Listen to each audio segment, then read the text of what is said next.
Saya pernah bekerja di sebuah bank swasta nasional. Ketika itu kami memutuskan untuk berhenti dan saya sekarang telah mendirikan bank sendiri.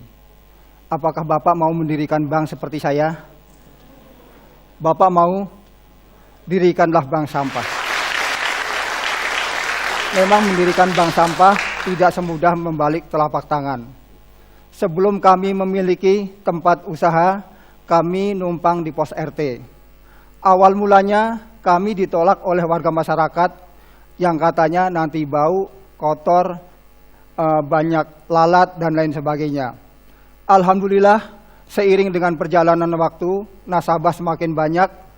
Akhirnya kami memikirkan bahwa tempat yang kami gunakan sudah tidak layak lagi dan tidak menampung barang yang kami terima dari warga masyarakat. Untuk itu kami memutuskan membangun lahan atau tempat yang lebih besar. Untuk membangun tempat itu tentulah dibutuhkan dana. Sementara bantuan dari pihak manapun belum ada. Akhirnya saya secara pribadi tulus dan ikhlas mengeluarkan uang 30 juta untuk pembangunan sarana dan sarana bank sampah yang kami kelola. Tentunya tidak hanya itu saja, Pak. Untuk kegiatan operasional awal mula itu tentulah dibutuhkan buku tabungan, slip setoran barang-barang, slip penarikan tabungan, stiker yang kami tempelkan di rumah-rumah warga, karung-karung yang kami bagikan kepada warga masyarakat. Itu juga kami mengeluarkan 5 juta rupiah dari uang kami pribadi. Kenapa kami lakukan? Kami ingin membangun lingkungan. Bagaimana lingkungan itu bersih. Bahkan untuk mendapatkan bantuan pun tidak semudah apa yang kita bayangkan. Tentunya diperlukan strategi yang benar. Nah, untuk itu ketika kami audiensi di Wali Kota Jakarta Utara atas kumpulan bank-bank sampah, ternyata masih banyak bank-bank sampah yang mengeluh sulitnya mendapat bantuan baik dari pemerintah maupun pihak-pihak lain. Sehingga kita sadari banyak bank-bank sampah yang lambat pertumbuhannya. Antara lain apa? Yaitu kurangnya dukungan dari pemerintah, kurangnya pembinaan, kurangnya monitoring, dan juga mungkin disebabkan oleh tidak transparansinya catatan keuangan. Bapak Ibu mungkin ingin tahu berapa jumlah sampah yang kami terima setiap bulan dari warga masyarakat. Itu mencapai 5 ton, Bapak Ibu. Dan selama kami menjalankan operasional ini hampir 1 tahun, jumlah nasabah sampai 150 nasabah, kami difasilitasi oleh Wanapisi Indonesia untuk bekerja sama atau mencari CSR, yaitu PLN dan Bank Bukopin. Tapi tidak semudah yang kami bayangkan. Kami menunggu dan menunggu, tidak ada jawaban.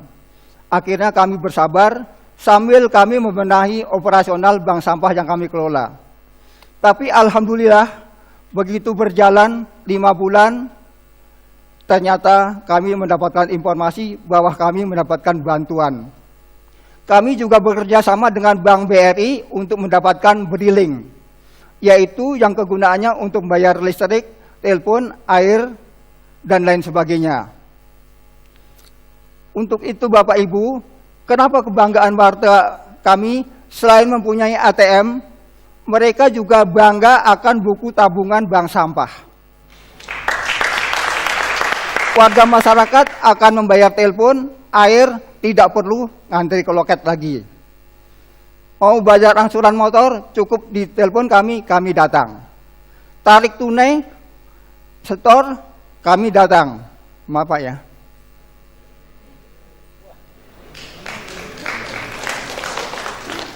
Ini yang sangat istimewa Pak, karena ngurusin sampah.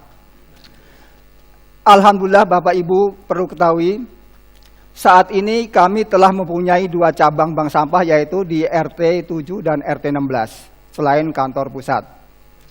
Dan saat ini pun juga kami senang menjajaki kerjasama dengan sekolah-sekolah yang ada di lingkungan Kelurahan Semper Barat, Bapak Ibu. Namun apa yang terjadi, kami melakukan presentasi, kemauan Bapak Ibu guru di sekolah itu maunya keuntungan bank sampah dan sekolah itu dibagi dua. Dan saat ini kami sedang menjajaki dan kami sedang merenungkan bagaimana nanti kerjasama ini akan terjalin. Nah, untuk itu Bapak Ibu, kami akan bahagia kalau nasabah kami itu juga bahagia. Awalnya Bapak Ibu, kami ketika dipilih menjadi manajer pun, kami juga berpikir, apa sih saya untungnya jadi manajer bank sampah ini? Berapa gaji saya? Apa fasilitas saya?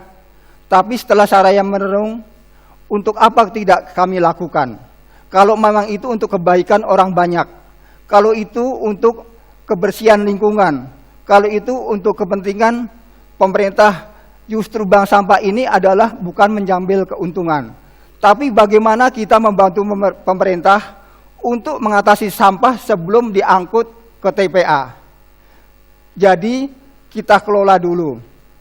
Jadi masyarakat pun tidak membuang sampah seenaknya, karena sudah ada wadahnya. Kurang bagaimana lagi, karung kita kasih, sampah kita jemput. Mau bayar listrik, kita datang. Mungkin itu yang dapat kami sampaikan Bapak Ibu. Ada kurangnya kami mohon maaf. Bila taufik wal hidayah. Wassalamualaikum warahmatullahi wabarakatuh.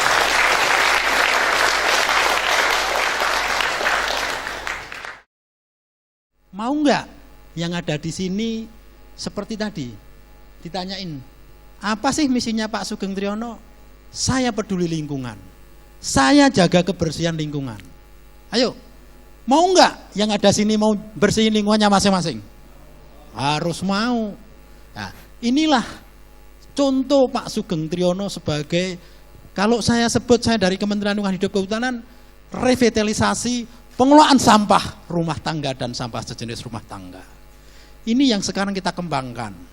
Saya terima kasih dengan teman-teman PUPR juga yang mendukung dari sarananya. Hanya mungkin belum rata semuanya karena Indonesia dari Aceh sampai Papua juga besar. Kita kecil, tapi kita harus lihat mana yang potensial. Sekali lagi, inilah revitalisasi pengelolaan sampah.